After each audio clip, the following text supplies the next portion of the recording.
تماشاوان هجا دو ما نوچه وندابونا مالباتا که جعفرینی بلاف کر باوک هفجیناوی وزارو که وان یه بچوک مگوت وندابونه ایرو مالباتا وان هر سه کسان جروداوی را گوت کو بلا وان کتیه بن آوه و دریای ایجاده خنقینه او جباجار ازمره جو ترکی چوبونه گراوا رودوس یا یونانی لو ای خبات ملا هفجیناوی اوین و کروان یه زاروک خبات کتنه بن آوی آب اوینه جروداوی را دبیجه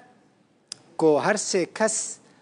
دریای ایجاد چکدارن المقاومه الاسلامیه لعراق که گروپه که چکداریا شیعیه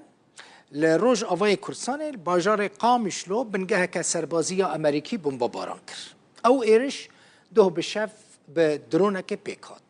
لگوری را گهاندن وی گروپا چکدار وان ایرشی بارگاه آژانسا استخبارات ناوندی یا امریکی کرنه لقامشلو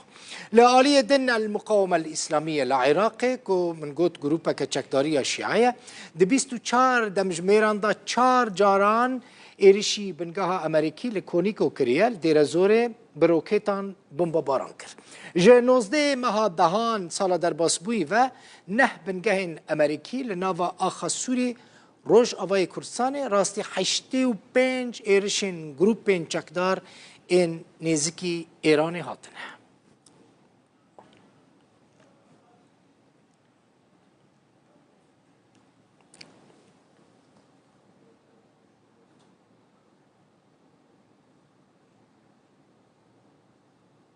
من بحث